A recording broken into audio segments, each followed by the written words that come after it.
Hello बच्चों, let's see this question. The product of perpendicular drawn from the two foci of the ellipse x square upon a square plus y square upon b square is equal to 1 to the tangent at any point of ellipse is. First option is a square, second option is 4a square, third option is 4b square and fourth one is b square. So first of all इसके की concept पर discussion करते हैं।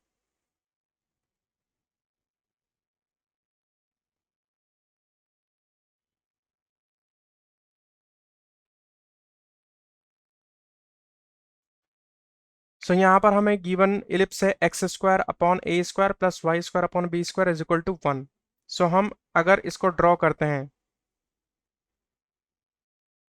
सो ये ellipse है हमारा और ये इलिप्स में ये हमारे एक्सिस हैं।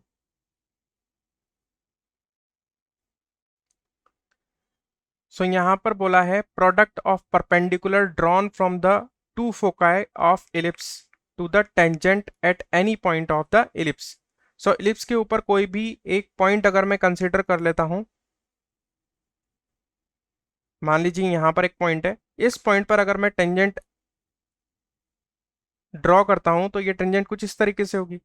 सो इस टेंजेंट पर हमें फोकाई से परपेंडिकुलर्स का प्रोडक्ट निकालना है। सो अगर मैं यहां पर दोनों फोकाई को देखूं तो एक फोकाई हमारे पास ये है ए ई कॉमा 0 और दूसरा फोकस हमारे पास है माइनस ए ई कॉमा 0। सो ये हो गया हमारा S1 और ये हो गया हमारा S2।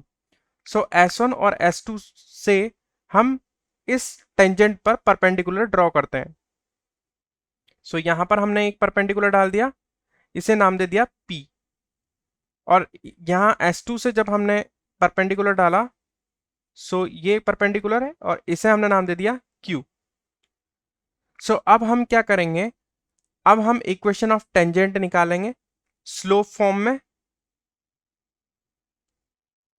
और जब वो इक्वेशन आ जाएगी तो टेंजेंट की इक्वेशन से डिस्टेंसेस निकाल देंगे इस फोकस से S1 से।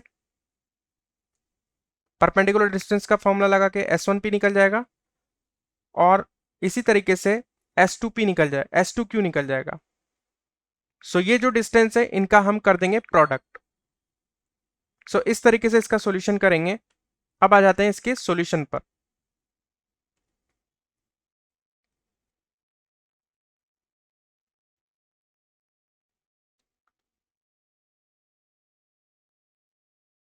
सो यहां पर सबसे पहले हम मान लेते हैं लेट द इक्वेशन ऑफ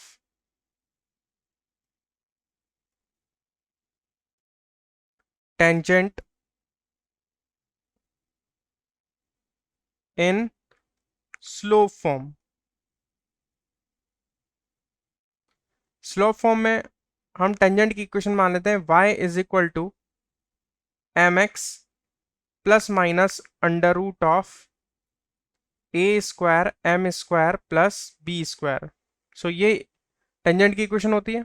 इसको थोड़ा सिंप्लीफाई करके लिख देंगे m x minus y plus minus under root of A square M square plus B square equal to 0। So इसे नाम दे देंगे हम इक्वेशन नंबर 1, क्योंकि ये हमारे पास टेंजेंट की इक्वेशन है। अब इस टेंजेंट की इक्वेशन का S1 से डिस्टेंस हो जाएगा S1P। सो हम निकाल लेंगे सबसे पहले S1P डिस्टेंस। ये जो S1P डिस्टेंस है हम कैसे निकालेंगे, फोकस हमारे पास है S1 AE कॉमा 0, इससे इस टेंजेंट की इक्वेशन को सेटिस्फाई कराएंगे, divide by under root of x के कोफिशिएंट का स्क्वायर प्लस y के कोफिशिएंट का स्क्वायर। सो ये फॉर्मूला यूज करके हम ये डिस्टेंस S1P निकाल लेंगे। सो यहाँ पर AE कॉमा 0 इसमें ट्रांसफर कर देंगे, सेटिस्फाई कराएंगे तो x की जगह रखेंगे AE। So AEM minus y की जगह 0 plus minus under root of A square M square plus B square divided by under root of x का कोफिशिएंट यहाँ पर है m। सो m का स्क्वायर कर देंगे प्लस y का कोफिशिएंट है -1, तो -1 का स्क्वायर करेंगे तो कितना आएगा 1। सो हमारे पास S1P डिस्टेंस आ गई है AEM plus minus under root A square M square plus B square upon under root of M square plus 1। Similarly हम S2P निकाल देंगे by using this formula, distance formula. So अब की बार हमें x की जगह रखना है -AE और y की जगह रखना है 0। So -AEM -0 plus minus under root of A square M square plus B square divided by under root of x का कोफिशिएंट यहाँ पर m है तो m का स्क्वायर प्लस y का कोफिशिएंट -1 है, इसका स्क्वायर करेंगे 1 आ जाएगा। सो यहाँ पर हमने दोनों परपेंडिकुलर निकाल लिए हैं, S1P का मॉड और S2P। सो अब हम क्या, सॉरी S2Q, यहाँ पर जो आएगा S2Q आएगा क्योंकि परपेंडिकुलर डिस्टेंस तो S2Q ही है।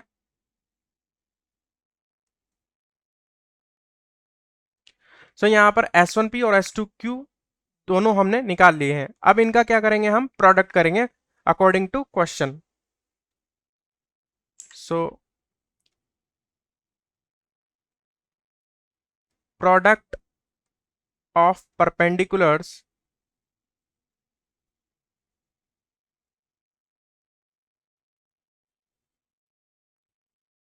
Is equal to S1P multiply by S2Q। So S1P और S2Q की वैल्यू हम यहां पर रख देंगे। सो यहां पर सबसे पहले S1P की वैल्यू रखते हैं, वो है हमारे पास AEM plus minus under root of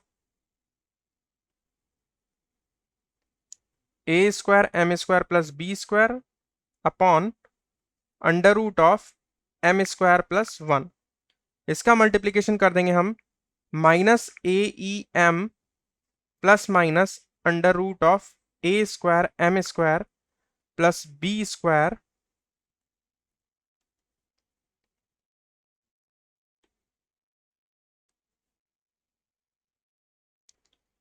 divided by under root of M square plus 1। अब यहां पर देखें, इसको अगर मैं कैपिटल ए मान लेता हूं, सेकंड वाले टर्म को अगर मैं कैपिटल ए मान लेता हूं, मैं यहां पर इसको मान लेते हैं हम कैपिटल ए, इसको मान लेते हैं हम कैपिटल बी। सो यहाँ ये हो जाएगा ए और ये हो जाएगा -b। सो आप देख सकते हैं a plus b into a minus b, तो फॉर्मूला लग जाएगा ए स्क्वायर माइनस बी स्क्वायर, क्योंकि a plus b into a minus b क्या होता है, a square minus b square. So यहाँ पर फॉर्मूला हम ये लगा देंगे। सो हमारे पास मिल जाएगा plus minus under root of A square M square plus B square का होल स्क्वायर माइनस AEM का होल स्क्वायर डिवाइडेड बाय, अब यहाँ पर under root m square minus plus 1 को मल्टीप्लाई करेंगे under root a m square plus 1 से। सो ये under root हट जाएगा और यहाँ आ जाएगा एम स्क्वायर प्लस 1। ऊपर जैसे ही हम स्क्वायर खोलेंगे तो ये स्क्वायर से ये रूट कट जाएगा और हमारे पास आ जाएगा ए square M square plus B square minus इसका स्क्वायर करेंगे तो यहाँ आ जाएगा ए square E square M square whole divided by M square plus 1। अब इसे यहां पर हम सॉल्व कर लेंगे। सो हम क्या कर रहे हैं, अब फर्स्ट और थर्ड वाले जो टर्म्स हैं इनमें से ए स्क्वायर एम स्क्वायर कॉमन ले ले रहे हैं। सो यहां पर आ जाएगा ए स्क्वायर एम स्क्वायर, यहां से आ जाएगा 1 माइनस यहां से आ जाएगा बी, यहां से आ जाएगा ई स्क्वायर और ये बी स्क्वायर हम यहां पर एज इट इज लिख देंगे, b square whole divided by M square plus 1।